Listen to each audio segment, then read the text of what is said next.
అంటే కొస్సలు ఇప్పుడు కొన్ని ఏంటంటే మొదలనే కాసి ఈ ఇత్తనం బాగుంది బాగుంది అని చూపెడతా ఉంటారు. కొస్సల దాకా కాపు కాసిందా కాయలేదు? కింద నుంచి పైదా కాపే ఉంది.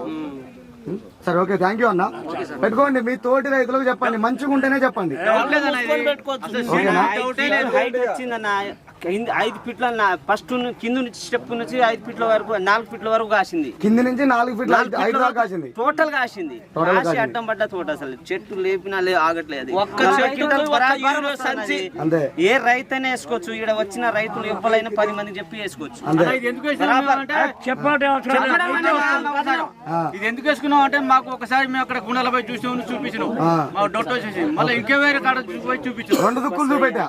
కొస్తదనక కూడా మంచిగా అదే సైజ్ వచ్చేసింది అన్నది. తోట మానం బాగుంది, ఇది పర్వాలేదు. చూస్తున్నారు కదా, ఎవరైనా మీకు వైరస్ అటాక్ కనిపించిందా? లేదు, చచ్చుడు లేదు, వైరస్ తగ్గుతుంది. కాపు ఫుల్ కాసింది. తట్టుకొని ఎంత అనుకుంటున్నావు? చెట్టుకు 2 కేజీలు కాయ కాసింది. అది తక్కువ లేదు. ఇప్పుడు మీ అంచనా ప్రకారం కాసి మొత్తం వరికేసింది ఇది.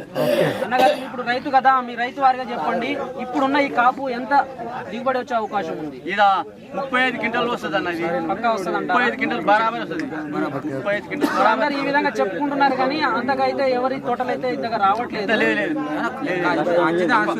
అంటే మన సీడ్ బాగా కాసింది, వేరే సీడ్ కొంచెం తక్కువ కాసింది.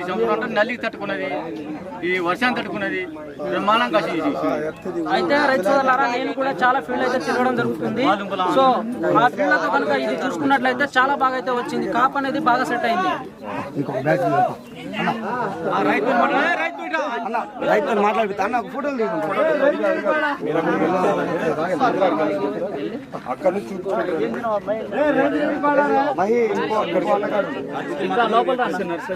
మీరు ఒక్కలాడికి వెళ్ళండి అన్న, ఎవరైనా చూపించుకుంటారండి అక్కడ నుంచి.